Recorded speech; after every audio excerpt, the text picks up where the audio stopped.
Apu Biswas Dhallywood queen খ্যাত অভিনেত্রী। প্রয়াত আমজাদ হোসেনের কাল সকালে সিনেমার মাধ্যমে অভিনয় জীবন শুরু করেন। এরপর শাকিব খানের বিপরীতে কোটি টাকার কাবিন সিনেমায় অভিনয় করেন অপু। এফআই মানিক পরিচালিত সিনেমাটি অপু বিশ্বাসের ক্যারিয়ারের অন্যতম আলোচিত সিনেমা। কোটি টাকার কাবিন সিনেমায় অপু বিশ্বাস কিভাবে যুক্ত হয়েছিলেন সে গল্প শুনিয়েছেন এক সাক্ষাৎকারে। প্রায় ২০ বছর আগের ঘটনা। নাচ করতে মায়ের সঙ্গে বগুড়া থেকে মাঝে মধ্যে ঢাকায় আসতেন অপু বিশ্বাস। এফআই মানিক কোটি টাকার কাবিন সিনেমার জন্য নায়িকা খুঁজছিলেন, তখন অপুকে দেখেন।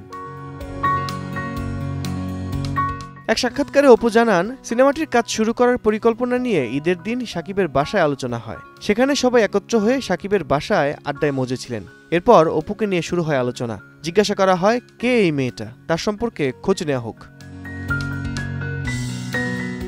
খোঁজ নিয়ে অপুকে ফোন করা হয়। অপুর এক অভিভাবককে বলা হয়, কোটি টাকার কাবিন নামের সিনেমার কাজ করছেন এফআই মানিক, আপনার মেয়েকে ভালো লেগেছে, সে যদি ফুল ফ্রেমের নায়িকা হতে চায় তাহলে কাজটি করাবো।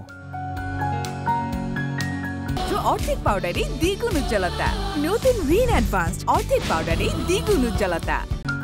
এরপর পাল্টে যায় অপুর বাড়ির পরিবেশ। অপুর ভাষায়, এটি শুনেই আমার বাড়িতে যেন হরতাল, ধর্মঘট, স্ট্রাইক যা কিছু আছে তা চলতে থাকলো। বাবা এক ঘরে, মা আরেক ঘরে, যেন মনে হচ্ছে বাড়িতে ডাকাত পড়েছে। পরে অবশ্য পরিবারের সম্মতিতে কাজটি করেন অপু বিশ্বাস। ২০০৬ সালে মুক্তি পায় সিনেমাটি। মুক্তির পর শাকিব অপু জুটিকে লুফে নেয় ভক্তরা, রীতিমতো বাজিমাত করে কোটি টাকার কাবিন। ঢালিউডের অন্যতম সফল জুটি হিসেবে পথ চলা শুরু হয় শাকিব অপুর। পর্দার নায়িকা অপু বিশ্বাস একসময় হয়ে ওঠেন শাকিব খানের জীবনসঙ্গী। এরপরের ঘটনাটা সবারই জানা। আল কাসির, সময় সংবাদ, ঢাকা।